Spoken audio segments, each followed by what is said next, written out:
Good morning and welcome to Season AY, the platform where we speak truth to power. You, of course, watching Season AY, the platform where we speak truth to power. We'd really like you to do something for us here. As you join us, subscribe to Season AY on YouTube. Help us grow the platform. We're trying to reach 3,000 subscribers. We really need your help. We're not too far away. We're 2,007 and something. And we'd really like you to help us get to that 3,000 and beyond, because we have a lot of message that we want to pass on to fellow citizens about their powers of sovereignty and how they can use that to improve their lives and hold their governors to account. To that extent, we need your support. How do you help us grow the platform? Subscribe to Season AI. Subscribe to Season AI. Hit the red button, hit the notification button, give us thumbs up, help us reach more people.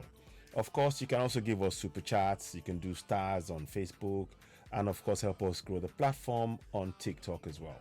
So we are on TikTok, Instagram, Facebook, YouTube, on many platforms. Twitter, we are on those platforms. So we really need your help on all those platforms. Go ahead and join us there. There are key messages we are trying to share with as many supporters of this platform. And the best way you can help us grow is to help us share our broadcast, particularly on YouTube. The more you do that, the more it reaches more people. The algorithm, it helps it when you share it. So please subscribe to Season AY, hit the notification button, give us thumbs up. Of course, you're watching Season AY, the platform where we speak truth to power. Now, let us go ahead and talk about today's topic. In the top of the broadcast there, let me just do some little change here. Right. On top of the broadcast there, you see, sorry a minute. Yeah, there we go. You see the 4 refineries, and that is the central discussion that we are going to put into the discussions today, because I don't think that's been done.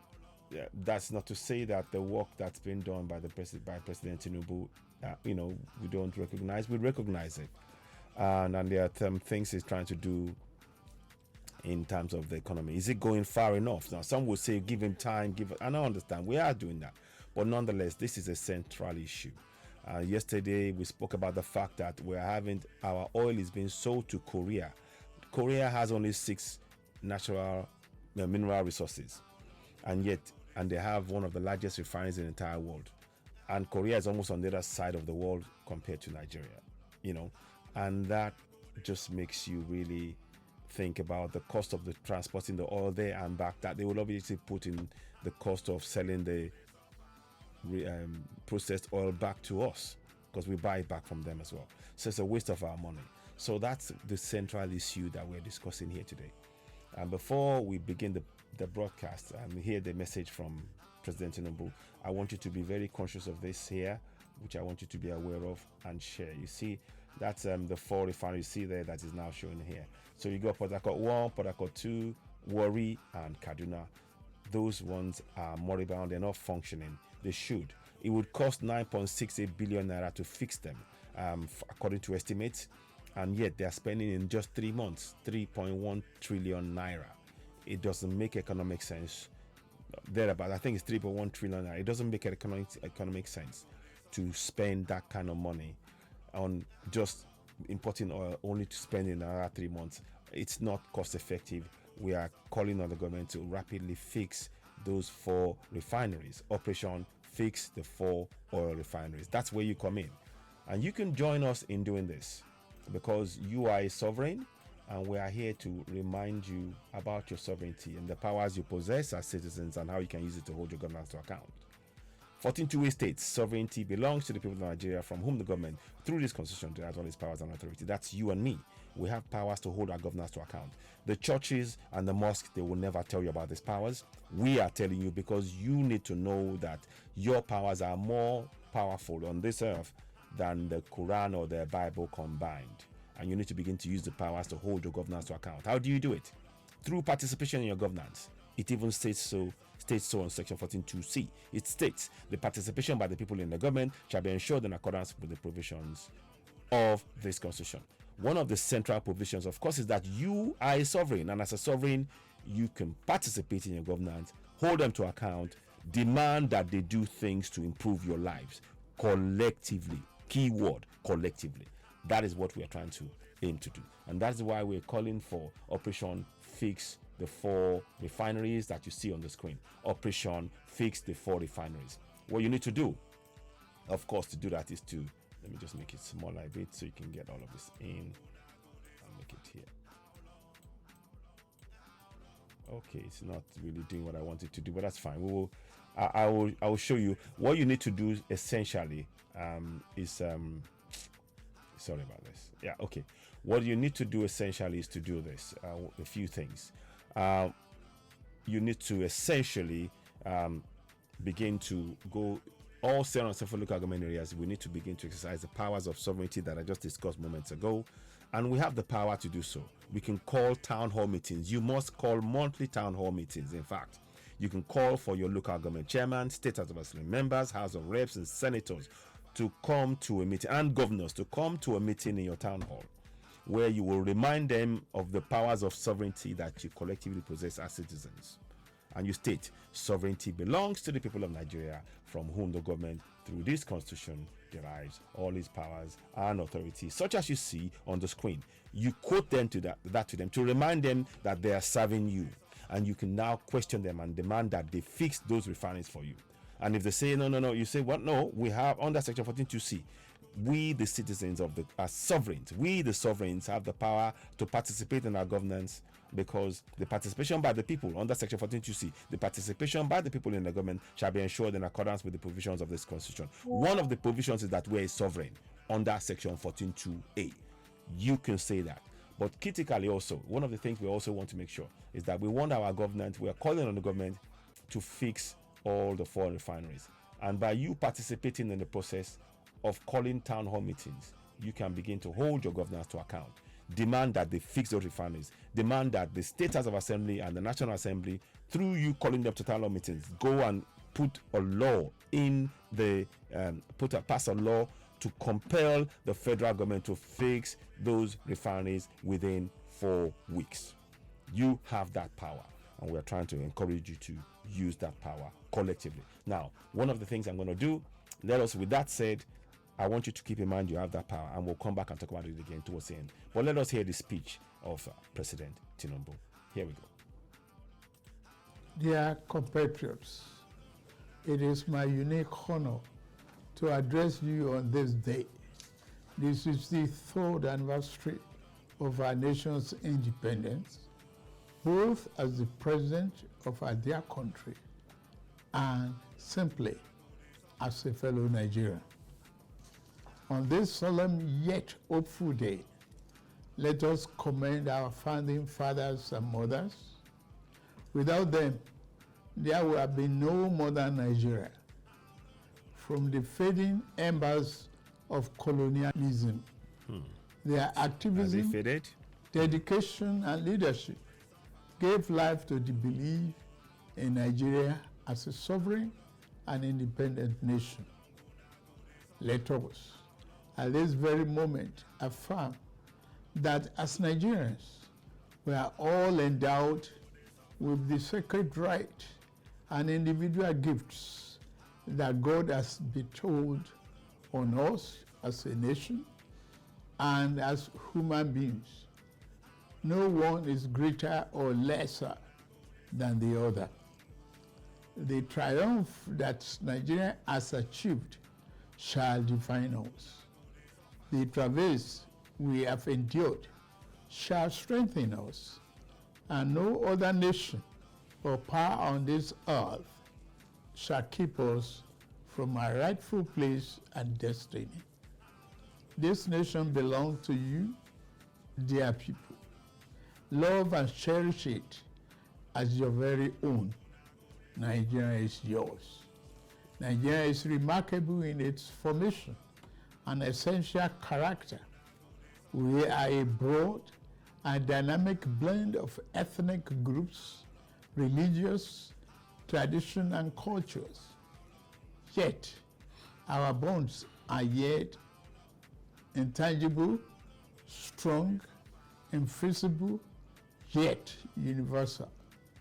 We are joined by a common thirst for peace and progress, by the common dream of our prosperity, and harmony, and by the unified ideas of tolerance and justice, forging a nation based on the fair application of these noble principles to a diverse population has been a task of significant blessing, but also serious challenge. Some people have said an independent Nigeria should never have come into existence. Some have said that our country will be torn apart. They are forever mistaken. Here, our nation stands, and here we shall remain. This year, we passed a significant milestone in our journey to a better Nigeria by democratically electing a seventh consecutive civilian government. Nigeria has proven that commitment to democracy and the rule of law remains our guiding light. At my inauguration, I made important promises about how I would govern this nation. Among those promises were pledges to reshape and modernize our economy and to secure the lives, liberty, and property of the people. I said that bold reforms were necessary to place our nation on the path of prosperity and growth. On that occasion, I announced the end of the fuel subsidy. I am attuned to the hardship that have come. I have a heart that feels and eyes that see. I wish to explain to you why we must endure this trying moment. Those who sought to perpetuate the fuel subsidy and broken foreign exchange policies are people who will build their family mansion in the middle of a swamp. I am different. I'm not a man to erect our national home on a foundation of mud. To endure, our home must be constructed on safe and pleasant ground. Reform may be painful, but it is what greatness and the future require. We now carry the cost of reaching a future Nigeria where the abundance and fruit of the nation are fairly shared among all, not hoarded by a select and greedy few. A Nigeria where hunger, poverty, and hardship are pushed into the shadows and ever-fading past. There is no joy in seeing the people of this nation shoulder burdens that should have been shared years ago. I wish today's difficulties did not exist, but we must endure if we have to reach the good side of our future. My government is doing all that it can do to ease the load. I will now outline the path we are taking to relieve the stress on our families and households. We have embarked on a several sector reform to stabilize the economy, direct fiscal and monetary policy to fight inflation, encourage production, ensure the security of lives and property, and lend more support to the poor and the vulnerable. Based upon our talks with labor, business, and other stakeholders, we are introducing a provisional wage award increment to enhance the federal minimum wage without causing undue inflation. For the next 6 months, the average low-grade worker shall receive an additional 25,000 naira per month.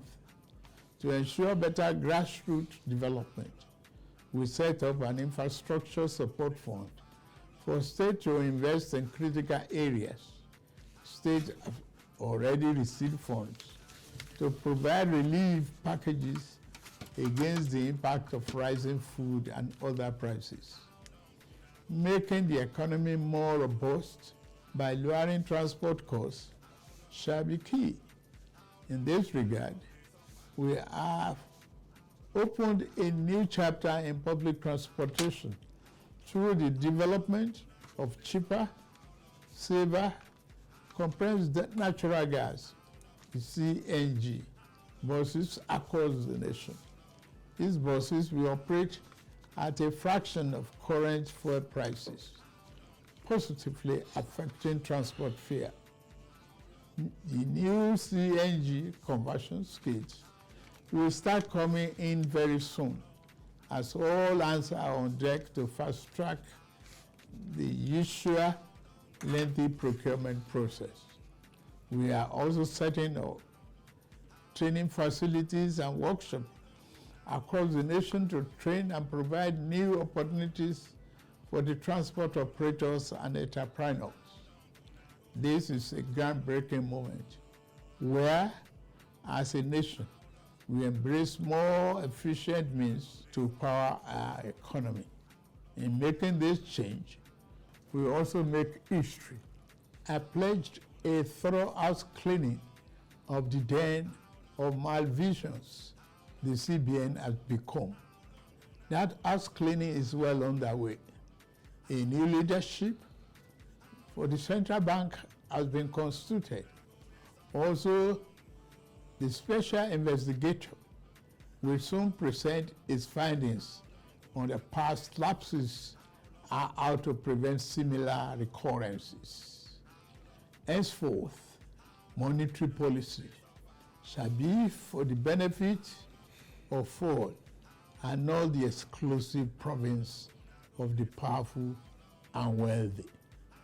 Wise tax policy is essential for the economic fairness and development.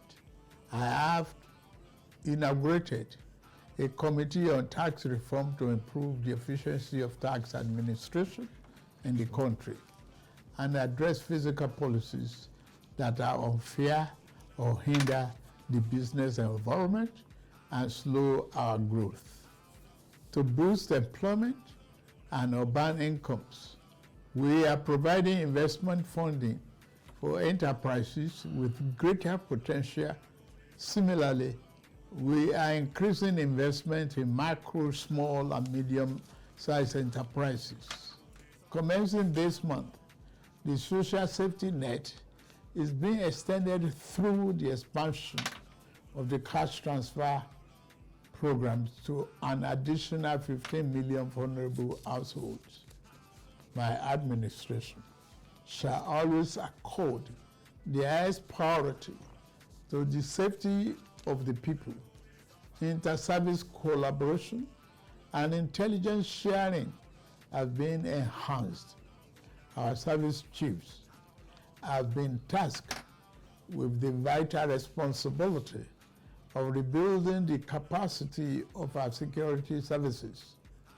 Here, I salute and commend our gallant security forces for keeping us safe and securing our territorial integrity. Many have paid the ultimate sacrifice. We remember them today and their families. We shall equip our forces with the ways and means needed to perform their urgent task on behalf of the people. We shall continue to make key appointments in line with the provision of Constitution and with fairness towards all men, women, youth, and physically challenged shall continue to be given due regard in these appointments. May I take this opportunity to congratulate the National Assembly for its role in the quick takeoff of this administration through the performance of its constitutional duties of confirmation and oversight. I similarly congratulate the judiciary as a pillar of democracy and fairness. I also thank members of our dynamic civil society organizations and labor unions for their dedication to Nigerian democracy. We may not always agree, but I value your advice and recommendations. You are my brothers and sisters, and you have my due respect. Fellow compatriots, the journey ahead will not be navigated by the fear or hatred. We can only achieve our better Nigeria through courage, compassion, commitment as one indivisible unit. I promise that I shall remain committed and serve faithfully. I also invite all to join this enterprise to make our beloved nation into its better self. We can do it. We must do it. We shall do it. I wish you all a happy 63rd Independence Anniversary. Thank you very much for listening. May God bless the Federal Republic of Nigeria and bless all of you. So, that was the speech from Channels, of course, courtesy of Channels. What did you think? I'm going to pick 3 or 4 things that he said because I made some notes. He talked about the 25,000 naira per month for workers. That's welcome in tough times. He talked about the compressed natural gas that's going to be put into public transport. That will be at a much cheaper price.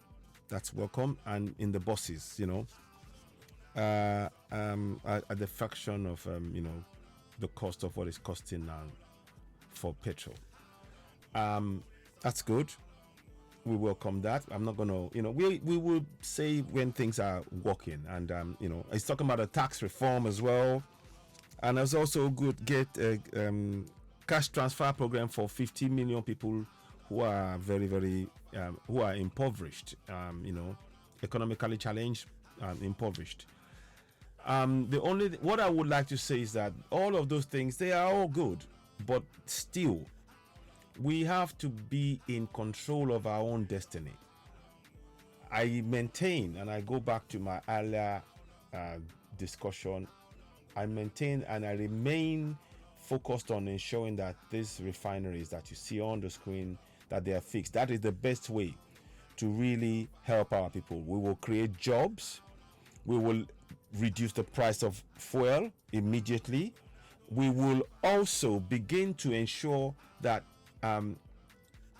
Nigeria, as one of the largest oil producing countries, certainly in West Africa, maybe the 3rd largest, 2nd or 3rd largest in Africa, and maybe the 3rd largest in the world from by all accounts, that we can actually set up a system whereby our in all of Africa, we can be ones providing at least 30 to 40% of the market. We should be able to get 30 to 40% of the market share of the oil and processed oil, and that will create jobs in our economy. So it is economic madness for us to continue to sell oil to Korea. Korea is only 10% the size of Nigeria, and we sell our oil to them, and they process it and sell it back to us. We need to be in control of that process. The refineries are close to the source of the oil. That is the best way you can get the best price for the oil. When the oil is processed close to where it's been sourced, it removes any transport cost, it removes all of that, and it creates jobs for the people at the same time. It's a win-win for us. So I am very, very clear on this, President Tinubu. We are calling you to fix those refineries. They can be fixed within 4 weeks. There's no reason why they can't. Any excuses being made, they will do it in December. This can be fixed in 4 weeks. We also have experts on ground, local experts who can fix it, who are ready to do it. Now the question is, are we going to put the interest of the people, the sovereigns, before those of the special interest groups who have been operating and controlling this the economy and indeed the oil industry for private gain? That's the question we're asking, and we're yet to see evidence that you are addressing that head on. Yes, of course, we acknowledge the work, what you've done now, and we're not going to rubbish anything and say you haven't done anything in that way. But they are tinkering at the edges, and that's the concern that we have. They are really what is best called tinkering at the edges. So, and that's where you come in as citizens. Again, I'm going to read it to you. Sovereignty belongs to the people. 14.2a states, sovereignty belongs to the people of Nigeria, from whom the government, through its constitution, derives all its powers and authority. Like I said, and I state it again, you won't hear this in a church or in a mosque. They don't want you to know. In the speech made by our president, as good as it sounds, it did not remind you, it did not encourage you to exercise your powers of sovereignty. So that task falls on people like myself, Citizen AY, the platform where we speak to the power, to let you know the powers you possess and how you can use it. How you can use it? Section 14.2c. The participation by the people in the government shall be ensured in accordance with the provisions of this constitution. That's how you use that power. And the best way you can begin to use that now to demonstrate that power is to begin to do something. Take part in the operation for refineries. We need to really go for the drive. You need to call town hall meetings. I urge you to call, as a matter of urgency, town hall meetings in all central local government areas. Call your local government chairman, state of assembly, house of reps, senators to meetings, town hall meeting. You read to them section 14.2a to remind them of who they're supposed to be serving, which is collectively the citizens. You tell them, and the words are, again, I'm going to show you on the screen. I want you to be familiar with this. That's why I'm showing you. Sovereignty belongs to the people of Nigeria, from whom the government, through this constitution, derives all its powers and authority. You read that to them to remind them of who they're supposed to be serving, which is you, the citizens, the sovereigns. You are the sovereigns, and they derive power from you. Collectively, we got power. You need to begin to exercise those powers in the 704 local government areas. And to aid that, and to aid the participation of the people as stated under section 14.2c, the participation by the people in the government shall be ensured in accordance with the provisions of this constitution. It is incumbent on the federal government to translate the Constitution of Nigeria into all the 352 local languages that we have, so that the people who are in towns and in villages and in small cities and small towns in the hinterlands, they are able to understand the constitution in their language and be able to play their role as sovereigns to hold their governors to account. That is something we must all work towards. So there is a lot of work for us all to do, as you see. Let me see. So I'm just bringing that back for you to see. So it's really, really important. Yes, as good as all the plans and things that they're saying are, it's tinkering at the edges. Those refineries, to process 3 million barrels a day, and we're barely making 1.3 billion barrels a day, because another 700 to 1 million barrels are being stolen. If we have the oil processed if we have the refineries put in, it would actually undercut those who are trying to sell it outside, and it will benefit our nation. So it's a win-win. So President Tinubu, we are calling on you. I have misgivings about several things, but nonetheless, what we need to do is what is going to benefit the people collectively. And we're encouraging the people to begin to exercise the powers of sovereignty to hold their governors to account.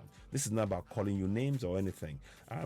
We just need a nation where the people benefit from their own resources through active participation in their governance and holding their governance to account as mandated under section 14.2a of the Constitution and 14.2c that talks about the need for the people to participate in their governance. And how to participate, of course, is to hold their governance to account, ensure that the funds from the Federal Account and Accreditation Committee goes into to provide the infrastructure in each of the local government area. So our participation as citizens collectively in our governance, as citizens and as sovereigns in our governance, is crucial.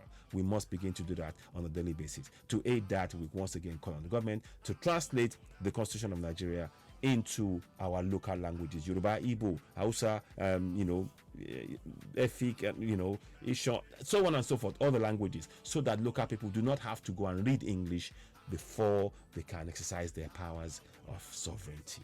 That is of immense importance. Ladies and gentlemen, what are your thoughts on this? You are, of course, watching Citizen AY, the platform where we speak to the power. Leave a comment. Let's hear from you. When you get the broadcast, please do share it.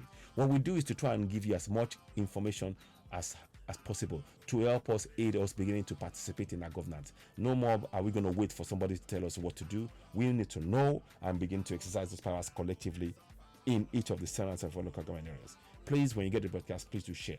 You are, of course, watching Citizen AY, the platform where we speak truth to power. One more thing I'd like you to do is to go ahead, subscribe to Citizen AY, hit the notification button, give us thumbs up, help us reach more people. We're trying to get to 3,000 and beyond in terms of subscribers on Citizen AY on YouTube. Please help us by sharing this broadcast. Let's have your thoughts. What are your thoughts on what we shared? Is there anything for us to celebrate in Nigeria right now in the 63 years?